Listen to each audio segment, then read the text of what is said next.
কোথায় এসেছি আমরা? Orchid garden.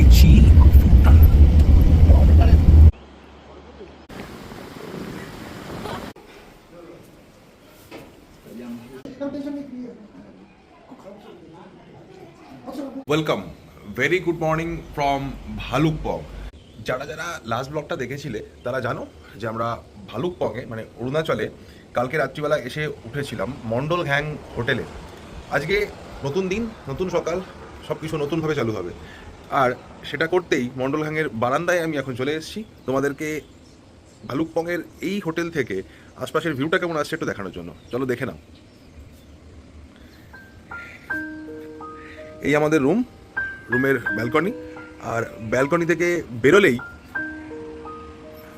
কামেং নদী স্বমহিমায় বিরাজমান। আমি জানি না এটা নদী না নদ, আমার আইডিয়া নেই, ভুল হলে ক্ষমা করে দিও। বাট ঘুম থেকে উঠে ব্যালকনি থেকে যদি এরকম একটা ভিউ পাওয়া যায় আর কি চাই। সামনেই মেন রোড দেখতে পাচ্ছ, এই রোড ধরেই কালকে আমরা এসেছিলাম। এইদিকে ভেতরের রাস্তা দিয়ে ঘুরে ঘুরে এটা ব্যালকনি থেকে এই ভিউটা আসছে। চলো ওইদিকে আরও ব্যালকনি আছে, ওই ব্যালকনিগুলো থেকে কি ভিউটা আসছে তোমাদের সাথে শেয়ার করি। যেরকমটা বললাম, এদিকের বারান্দা থেকে ভিউটা অনেকটা বেশি রেঞ্জ জুড়ে দেখা যাচ্ছে।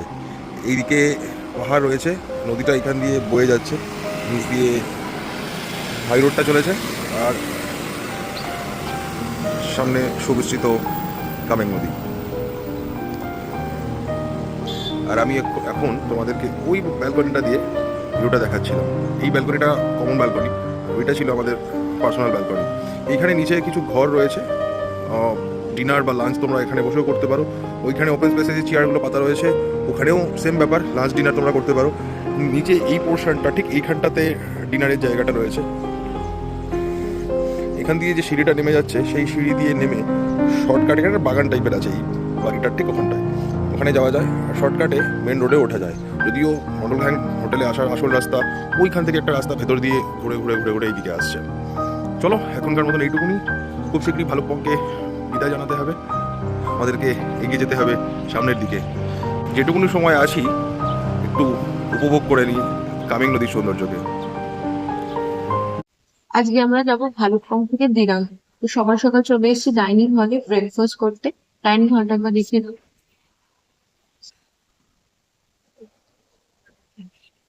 এখানে breakfast serving system.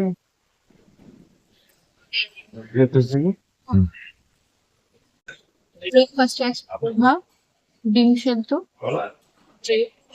Butter, jam, চিনি নেওয়া হয়, আর ফ্রুটস আছে কলা আর আপেল।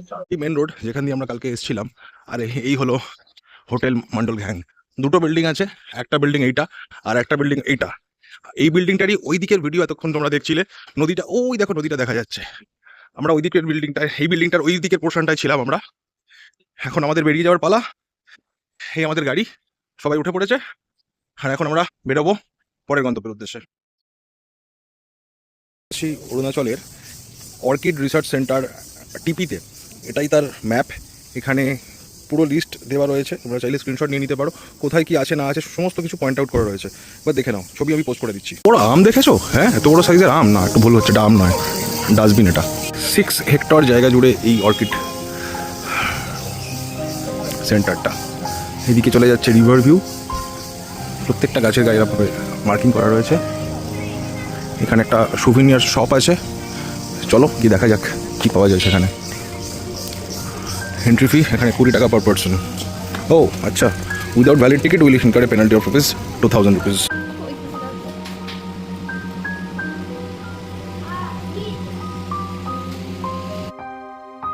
অর্কিড গার্ডেনে এসে কিভাবে হাঁটতে হয় ভালো করে শিখে নিন। এরমভাবে না হাঁটলে কিন্তু অর্কিড গার্ডেনে এসে হাঁটতে প্রবলেম হবে। এই যে এখানে হলুদ রঙের অর্কিডটা দেখতে পাচ্ছ, এটা ছিল ভ্যানিলা অর্কিড, কিন্তু এটা সেরকম কোনো স্মেল আমি পাইনি। এছাড়াও এখানে বিভিন্ন প্রজাতির রং বেরঙের অর্কিড তোমরা দেখতে পাবে।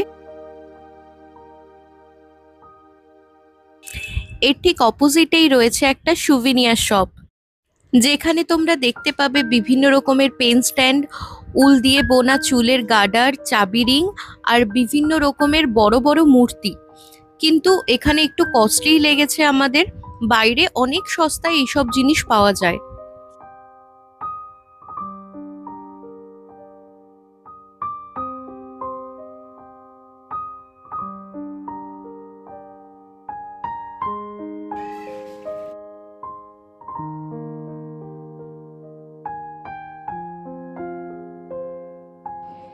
কচ্ছপ রয়েছে।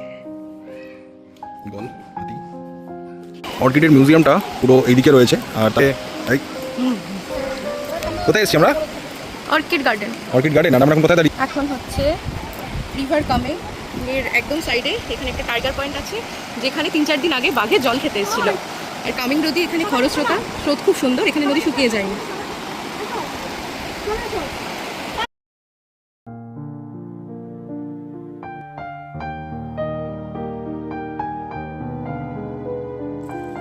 রাস্তা যেতে যেতে চোখে পড়লো একটা অজানা ওয়াটারফল। গাড়ি না থামিয়ে আর থাকতে পারলাম।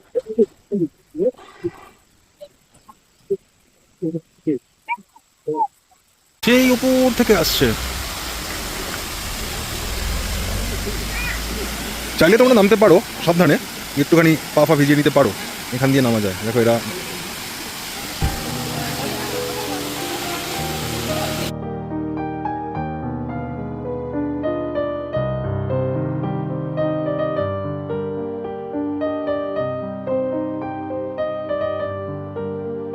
এখন আমরা প্রবেশ করছি নেচিফু টানেলে। এই টানেলটি অরুণাচল প্রদেশের ওয়েস্ট কামেং ডিস্ট্রিক্টে অবস্থিত।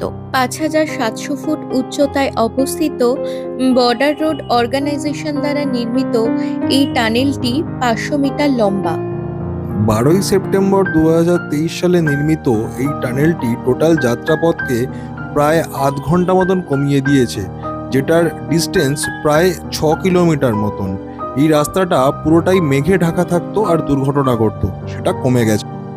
পাহাড়ের কোলে প্রকৃতির এই অপরূপ সৌন্দর্য দেখতে দেখতে আঁকাবাঁকা পথ ধরে আমরা এগিয়ে চললাম। আজকে আমাদের গন্তব্য দিরাং। দিরাঙেই আমাদের রাত্রিবাস। পথে যেতে যেতে আমরা কি কি এক্সপ্লোর করলাম সেটা জানার জন্য ভিডিওটা শেষ অবধি তোমাদেরকে দেখতে হবে। আর নেক্সট অরুণাচলের ট্রিপ প্ল্যান করার জন্য আমাদের অরুণাচলের পুরো সিরিজটা দেখতে থাকো, আর লাইক কমেন্ট সাবস্ক্রাইব করে আমাদের পাশে থেকো। আর সাথের বেল বাটনটা প্রেস করতে ভুলো না কিন্তু।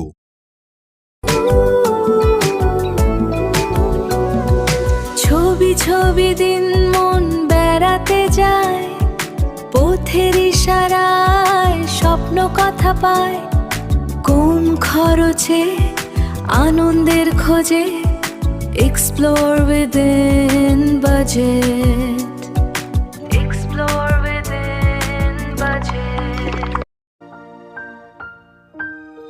এখন আমরা এসে পৌঁছেছি দুলদুল থারপালিং গুম্পাতে, যেটা 2026 সালের 16ই মার্চ অরুণাচল প্রদেশের চিফ মিনিস্টার প্রেমা কান্দু দ্বারা জনসাধারণের জন্য খুলে দেওয়া হয়। আমরা লাকি যে 2026 সালের এপ্রিল মাসে আমরা এখানে উপস্থিত হই, আর এটা মার্চ মাসে ওপেন করা হয়। আমরা আর হয়তো 1 মাস আগে গেলে এটা দেখতে পেতাম না।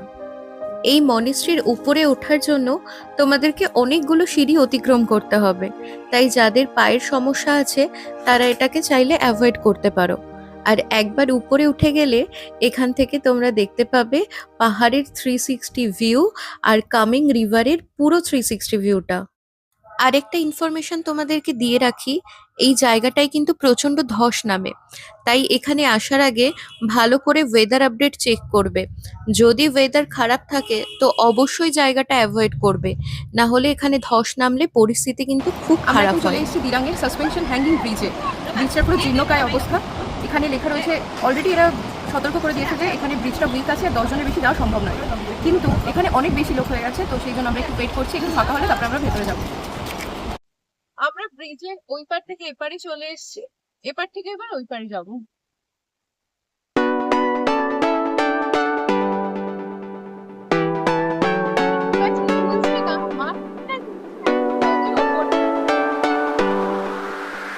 দুলছে? হ্যাঁ দুলছে?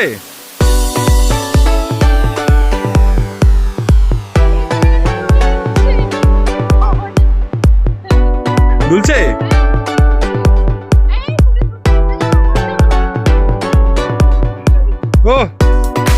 তুলুনি।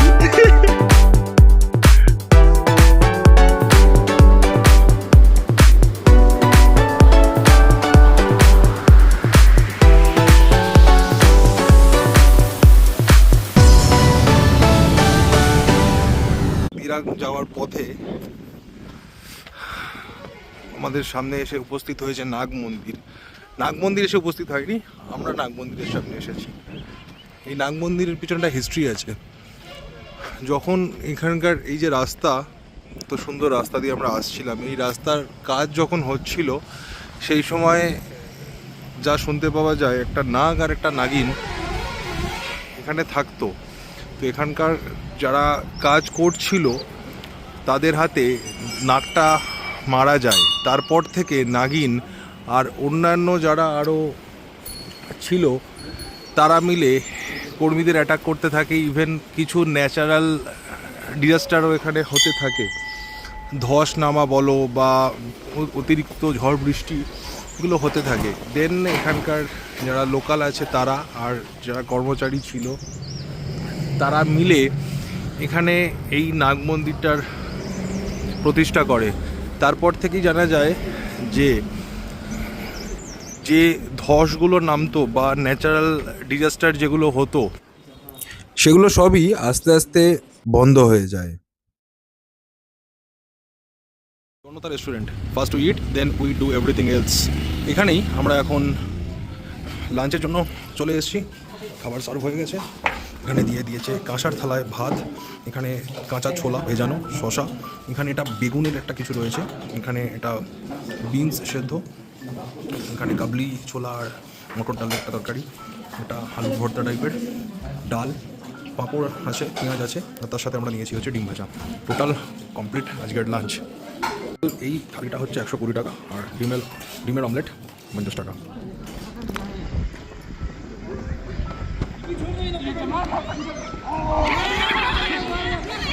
আমরা এখন চলে এসেছি দিরাং মনেস্ট্রির সামনে, আর এখন বিকালে প্রায় 5টা বাজতে চলেছে। হালকা হালকা ধীরে ধীরে বৃষ্টি পড়ছে, ওয়েদারটা অসাধারণ লাগছে। এখন আমরা ভেতরে গিয়ে দেখব, মনেস্ট্রিটা পুরোটা ঘুরে আপনাদেরকে দেখাবো।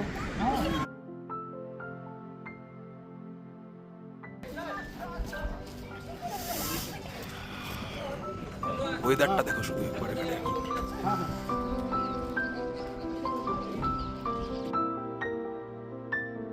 দিরাং মনেস্ট্রি, যেটি থুপসুং ধার্গেলিং মনেস্ট্রি নামেও পরিচিত। থুপসুং ধার্গেলিং নামটির অর্থ হল বুদ্ধের বাণী বিকশিত হওয়ার স্থান। এই পবিত্র নাম ও নামকরণটি স্বয়ং চতুর্দশ দলাই লামা প্রদান করেছিলেন। দিরাং মনেস্ট্রি নির্মাণের কাজ 2016 সালে সম্পন্ন হয় এবং 2017 সালের 5 এপ্রিল তিব্বত বৌদ্ধ ধর্মের প্রধান আধ্যাত্মিক নেতা দলাই লামা নিজে উপস্থিত থেকে এটি উদ্বোধন করেন। তিব্বতী বৌদ্ধ ধর্ম ও সংস্কৃতি সংরক্ষণ এবং প্রচারের উদ্দেশ্যে এটি নির্মিত হয়েছে। এই মঠটি শান্ত পাহাড়ি পরিবেশে অবস্থিত এবং এটি তিব্বতী স্থাপত্যের এক অপূর্ব নিদর্শন। মঠের ভেতরে বুদ্ধের বাণী, ঐতিহ্যবাহী প্রেয়ার হুইল এবং আধ্যাত্মিক পরিবেশ পর্যটক ও ভক্তদের দারুণভাবে মুগ্ধ করে। এই মঠটির অবস্থান অত্যন্ত তাৎপর্যপূর্ণ। 1959 সালের 10 এপ্রিল তিব্বত থেকে ভারতে নির্বাসনের যাওয়ার পথে দলাই লামা দিরাঙে পৌঁছেছিলেন এবং এই পবিত্র স্থানে তিনি এক রাত কাটিয়েছিলেন। এর আগে বহু মনাস্ট্রিতে গেছি, বাট এইরকম একটা ওয়েদারের মধ্যে এত সুন্দর একটা মনাস্ট্রি জাস্ট সারাদিনের সমস্ত ক্লান্তিকে ভুলিয়ে দিল।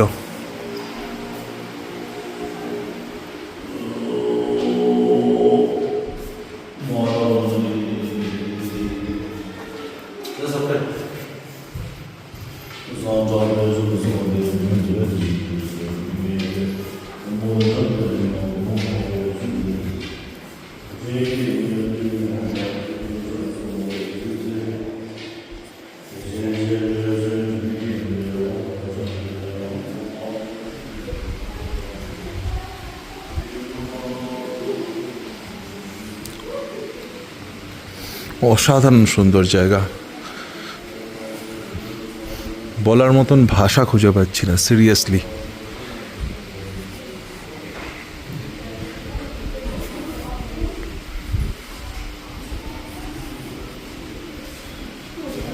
দিয়েছি একটুখানি হাঁটতে, হেঁটে সামনের দিকে এগোতে, বেসিক্যালি জায়গাটা একটুখানি এক্সপ্লোর করবো বলে, জায়গাটা একটুখানি ঘুরে দেখবো বলে।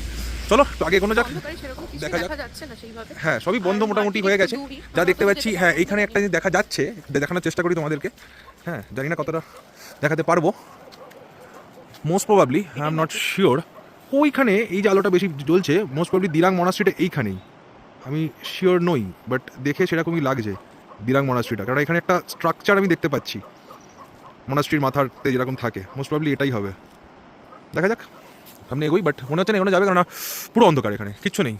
আর মেন মার্কেটটা যেটা সেটা ওইখানে, আর হাঁটা পথে এই রাস্তায় ওইখানে পৌঁছতে অনেকটাই সময় লেগে যাবে। প্রায় ম্যাপে তখন যা দেখেছিলাম মোটামুটি 2 কিলোমিটার মতন ডিস্টেন্সে আছে।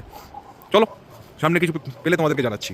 দিরাঙে কেডু কিনে আমাদের ডিনার চলে এসছে, ভাত ডাল, এখানে রয়েছে আলু পটল, দানাগুলোকে ফেলে দিয়ে সরু সরু করে কেটে ভাজা, রুটি, আর এখানে চিকেন এখন তোলা হচ্ছে, পেঁয়াজ লঙ্কা আসছে। এই দিয়ে আজকে আমরা ডিনারটা সেরে ফেলবো। চিকেন চলে এসছে, তো এই হলো টোটাল আজকে আমাদের ডিনার। আই লাভ বৈশাখী। আমরা এখন বৈশাখীতে দাঁড়িয়ে রয়েছি।